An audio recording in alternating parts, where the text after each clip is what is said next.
Master Xingqiu, Oh? Why do I detect an urgency in your voice? the guild has had a whole string of strange orders in recently. Everyone's been Your father gave me specific instructions to ask you to stay and help out. I see. Have someone sort the orders by type for now. I'll deal with them myself shortly. Oh, how wonderful. Thank you, Master. With you on the job, I can breathe. Hey, Xingqiu! Glad you're here. We want to ask you for some information. Traveler, Paimon, please wait a moment. Shu, I need to entertain some guests.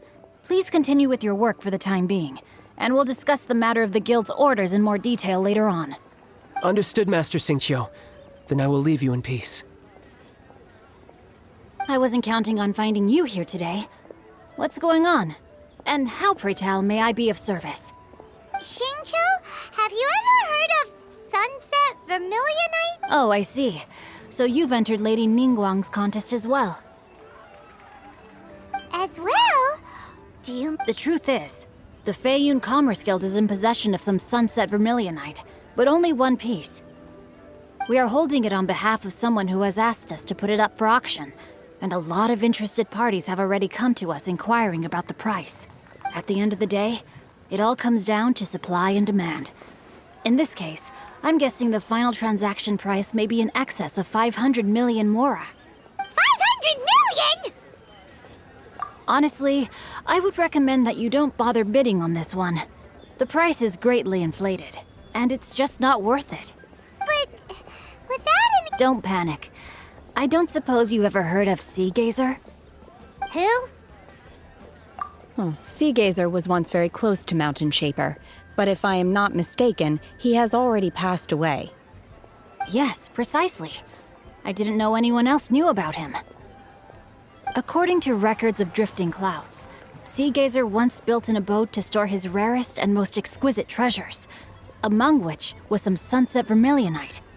After Sea Gazer passed, the abode was abandoned, and its location was lost to time. Luckily, I came into possession of a stack of folk history books just recently.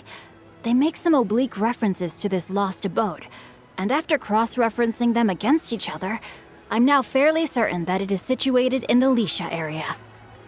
That's great! Wouldn't it be a little... You needn't worry.